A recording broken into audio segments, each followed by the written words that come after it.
నమస్కారము. శ్రీమద్భాగవత మహాపురాణము ప్రథమ స్కందము 19వ అధ్యాయము పరీక్షిత ప్రాయప్వేశము సుఖమహర్షి ఆగమనము 28వ శ్లోకము.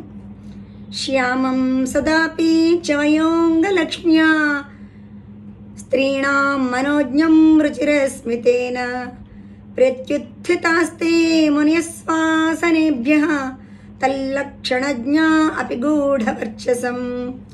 శ్యామవర్ణముతో మిసమిసలాడు వయస్సుతో కమనీయమైన అంగముల శోభలతో మందహాసముతో మనోజ్ఞముగా ఒప్పుచున్న అతనిని చూచిన స్త్రీలు ముగ్ధులగుచుండిరి. నిగూఢమైన వర్చస్సు గల అతని లక్షణములను మహత్వమును ఎరిగిన మునులు తమ తమ స్థానముల నుండి లేచి నిలబడి గౌరవపూర్వకంగా నమస్కరించిరి. 29వ శ్లోకం.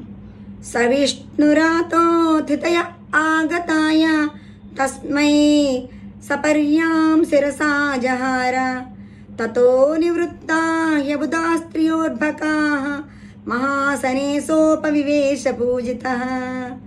అతిథిగా విచ్చేసిన శ్రీ సుఖయోగికి విష్ణురాతుడు అనగా పరీక్షిత్తు శిరసా ప్రణమిల్లి తగిన విధముగా సేవలను వనర్చెను.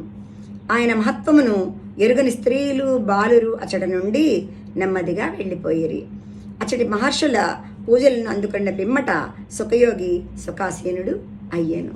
30వ శ్లోకము. ససంవృతస్తత్ర మహాన్మహీయసాం బ్రహ్మర్షి రాజర్షి శురర్షి సంగై వ్యరోచతాలం భగవాన్ యతేందుః గ్రహర్క్ష తారానికరై పరీతః. గ్రహములు నక్షత్రములు జ్యోతిర్మండలములు మున్నగు వాటిచే పరివృతుడైన చంద్రుని వలె మహాపురుషులలో మహామహిమాన్వితుడైన శ్రీ సుఖయోగి బ్రహ్మర్షులచే రాజర్షులచే దేవర్షులచే కూడి అత్యధికమైన శోభలతో విరాజిల్లెను. ఇంతేగాక శ్రీ సుఖయోగీంద్రుడు అచటికి చేరుతోడనే అతిశయించిన దివ్య శోభలతో ఆ ప్రదేశమంతయు ప్రకాశించెను. ధన్యవాదాలు.